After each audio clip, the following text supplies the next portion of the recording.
Movie की starting में हमें एक विहड़ रेगिस्तान में एक गैस स्टेशन को दिखाया जाता है। इस गैस स्टेशन के अंदर जो इसका ओनर होता है वो सोते हुए अचानक से जगता है और गन लेके बाहर निकलता है। वो एक टनल के पास में जाकर किसी को यहाँ पर दोबारा न आने की धमकी देता है। वापस आने पर उसके दरवाजे पर एक बैग रखा हुआ मिलता है और अंदर जाने पर वो जब इस बैग को खोलता है तो इसमें से कई सारे कीमती सामान निकलते हैं और साथ में एक डिब्बे में किसी का कटा हुआ कान भी रखा होता है। इतने में ही उसके गैस स्टेशन पर एक कार फ्यूल भरवाने के लिए आती है। ये एक फैमिली वाले लोग होते हैं जो वेकेशन के लिए निकले होते हैं। सो ये जो फैमिली होती है उसमें टोटल 7 लोग होते हैं। मॉम डैड जो कि ईथल कार्टर और बॉब कार्टर हैं, इनके बच्चे बॉबी, ब्रेंडा और लिन का यहाँ पर एक हस्बैंड होता है जिसका नाम डग है और इनके अलावा उसकी एक छोटी बच्ची है और 2 डॉग्स भी हैं। ये फैमिली वाले वेकेशन के लिए रोड ट्रिप के जरिए रेगिस्तान से होते हुए सैन डिएगो जा रहे होते हैं। ये जो भी जगह होती है वहाँ पर नेटवर्क बिल्कुल भी नहीं होते हैं। फ्यूल भरवाने के बाद में जब सभी निकलने वाले होते हैं तो बॉब उस आदमी से आगे के रास्ते के बारे में पूछता है,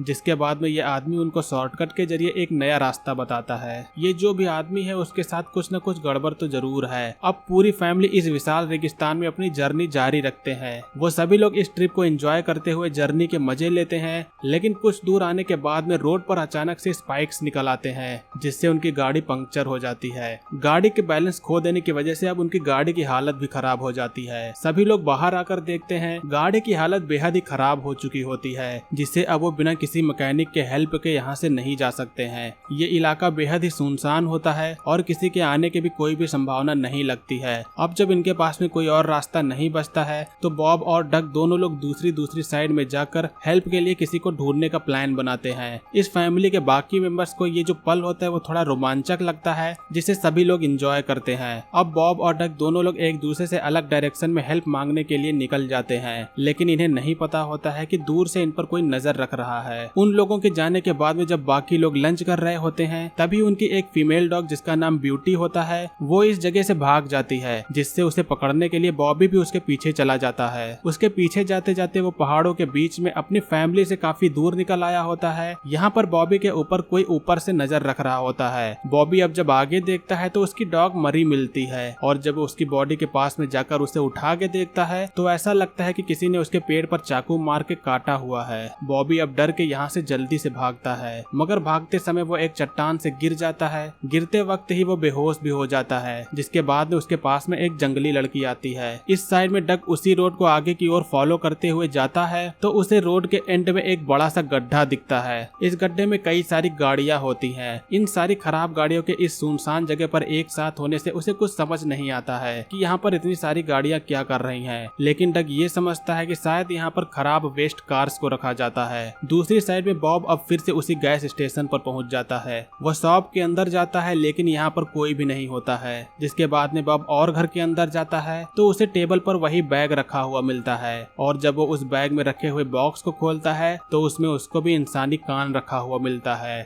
इससे बॉब को पता चल जाता है कि यहाँ पर कुछ गड़बड़ है। बॉब जब दीवार पर लगे हुए न्यूज़पेपर को देखता है तो उसमें लिखा होता है कि ये जगह न्यूक्लियर टेस्ट की वजह से कई सालों पहले ही खाली करवा ली गई थी और यहाँ पर अब कोई भी आता जाता नहीं है। अब जब बॉब बाहर आता है तो उसे टॉयलेट में वही आदमी एक गन के साथ में दिखता है। वो आदमी इस समय रोते हुए बॉब को सॉरी बोल रहा होता है और उसके बाद में वो अपने आप को गोली मार लेता है। अब जल्दी से बॉब यहाँ से कार से निकलने की कोशिश करता है, लेकिन उस कार में एक आदमी पहले से ही बैठा होता है जो बॉब के ऊपर हमला करके उसे घायल कर देता है। अब अगली साइड में हमें फैमिली वालों को दिखाया जाता है। रात हो जाने पर जब बॉबी अभी तक घर वापस नहीं आया होता है, जिसके बाद में ब्रेंडा उसे ढूंढने के लिए निकल जाती है। वो जंगली लड़की बॉबी के पास में अभी भी होती है, मगर जब ब्रेंडा उसे पुकारते हुए बॉबी के पास में आती है तो वो लड़की यहाँ से भाग जाती है। अब ब्रेंडा बॉबी को ट्रेलर में वापस लाती है, लेकिन बॉबी कुछ भी नहीं बताता है कि उसके साथ में क्या हुआ था। उसकी एक डॉग ब्यूटी मर चुकी होती है और वो ये बात भी उन लोगों को नहीं बताता है। अब अचानक से बाहर कोई आवाज आती है और जब बॉबी बाहर आके देखता है तो ये डग होता है। बॉबी यहाँ पर ये सारी बातें डग को भी नहीं बताता है, क्योंकि वो जानता है कि अगर फैमिली वालों को ये बात पता चली तो वो सभी लोग चिंता करने लगेंगे। अब जब सभी लोग सोने के लिए चले जाते हैं और रात के 12 भी बज चुके होते हैं, लेकिन बॉबी के पिता अभी तक नहीं आए होते हैं, इसीलिए बॉबी बाहर जाकर आसपास चेक करने लगता है। लेकिन उसके बाहर जाते ही ट्रेलर के अंदर कोई अनजान आदमी आ जाता है। वो ब्रेंडा के पास आकर उसे छूने लगता है। बॉबी को जब बाहर कुछ अजीब अजीब लगता है तो वो जल्दी से डग के पास में जाकर पूरी बात बताता है। और इस साइड में दो खतरनाक जंगली आदमी ट्रेलर के अंदर घुसकर ब्रेंडा के साथ में जबरदस्ती करने लगते हैं। ये जंगली आदमी बाकी लोगों का ध्यान भटकाने के लिए बाहर बॉब की बॉडी को जला देते हैं। सभी लोग अब जल्दी से जलते हुए बॉब के पास में जाकर उसे बचाने के लिए जाते हैं, मगर आग बेहद ही तेज हो चुकी होती है। जब लिन ट्रेलर में आती है तो वो इन खतरनाक आदमियों को देखती है, जिसके बाद उनमें से एक आदमी अब लिन की बच्ची की ओर गन करके लिन के साथ में जबरदस्ती करने लगता है। अब इसके बाद में जब बॉबी की मॉम ट्रेलर में आती है तो ये आदमी उसे गोली से उड़ा देता है। लिन अपनी बच्ची को बचाने के लिए चाकू को उस आदमी के पैर पर मारती है, मगर वो आदमी लिन को भी गोली से मार देता है। बाहर गोली की आवाज सुनकर डग और बॉबी जल्दी से दौड़कर ट्रेलर में आते हैं, और जैसे ही वो अंदर आते हैं तो वो ये देखते हैं कि लिन और उसकी मॉम को गोली से मार दिया गया हुआ है। डग इसे देखकर बेहद ही दुखी होता है और उसकी बेटी को भी वो दरिंदे उठा ले गए होते हैं। बाहर से इन लोगों के ऊपर जो दूरबीन से नजर रख रहा होता है उसके ऊपर इनका डॉग बीस्ट हमला करके उसे मार देता है। बॉबी और डग को ट्रेलर के बाहर से किसी की आवाज आती है, और जब वो बाहर आके देखते हैं तो ये एक वॉकी टॉकी होता है जो किसी के कटे हुए हाथ में है। ये हाथ उनका डॉग उस जंगली आदमी से काट के लाया होता है। जब डॉग रेडियो को उठा के सुनता है तो उसमें जो उनका जंगली आदमी मरा होता है उससे सिचुएशन के बारे में पूछ रहे होते हैं, जिसके बाद में डग उनसे कहता है कि तुम हमारे साथ में ऐसा क्यों कर रहे हो, तुम हमसे चाहते क्या हो। वो ये भी कहता है कि तुम मेरी बच्ची को मुझे वापस कर दो, लेकिन वो जंगली लोग उसकी बच्ची के रोने की आवाज सुना के सिर्फ मजे लेते हैं,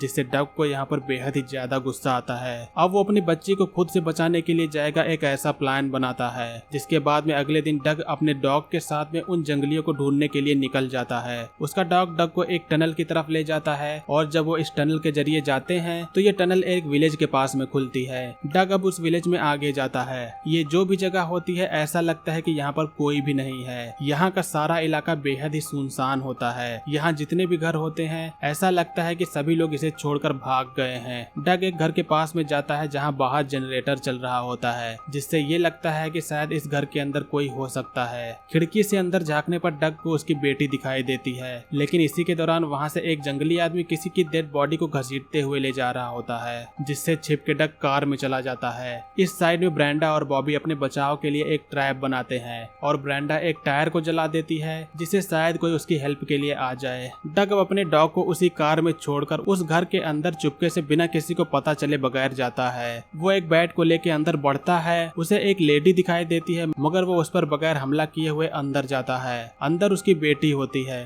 और उसे उठा के चुपके से चुपचाप यहाँ से निकलने की कोशिश करता है, मगर जैसे ही वो बाहर जाने वाला होता ही है वो लेडी डग पर हमला कर देती है। बीस्ट कार के अंदर होता है, मगर कार के टूटे साइड से वो बाहर निकल जाता है। अब यहाँ पर डग की आंख एक बॉक्स में खुलती है। जब वो माचिस जला के देखता है तो यहाँ पर बस लाशें ही लाशें होती हैं। वो जल्दी से बॉक्स को धक्का मार के खोलने की कोशिश करता है। कई बार धक्का मारने पर वो बॉक्स खुल जाता है। अब फिर से डग अपने बैट को लेके आगे बढ़ता है। उसे एक कमरे में एक आदमी दिखता है जिसके ब्रेन में ट्यूमर हो चुका होता है, जिसकी वजह से उसका सर बहुत बड़ा होता है। उसकी बीमारी के चलते डग उसे कुछ नहीं करता है, बस अपनी बेटी के बारे में पूछता है, मगर ये जंगली आदमी बेहद ही बदतमीज होता है। कुछ समय बाद में यहाँ पर दूसरा जंगली आदमी आता है। वो डग पर कुल्हाड़ी से हमला करता है। डग अपने आप को कई बार बचाने की कोशिश करता है। वो उस जंगली आदमी के सामने स्क्रू ड्राइवर दिखाता है, जिससे वो जंगली आदमी उस पर हंसने लगता है, मगर इतने में डग ये स्क्रू ड्राइवर उसके पैर में मार देता है, जिसके बाद में एक नुकीले झंडे को उसके गले में घुसा के उसी के हथियार से उसको मार देता है। बाहर से इनका दूसरा साथी भी आ रहा होता है, मगर डग पहले से ही हथियार लेके उसका इंतजार कर रहा होता है और वो उसे भी मार देता है।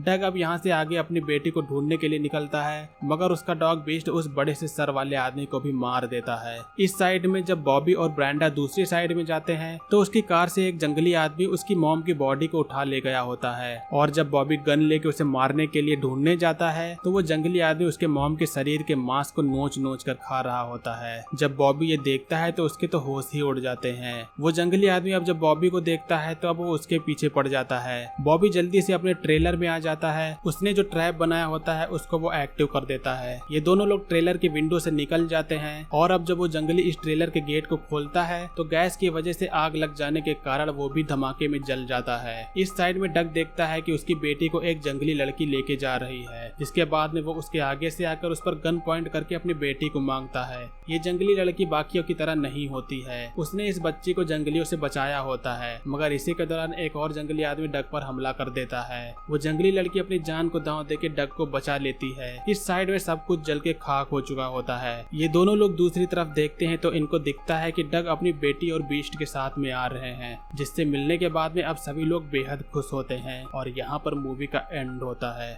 सो दोस्तों, ये थी हमारी 2006 की एक हॉरर स्लैशर मूवी का नाम है द हिल्स हैव आइज।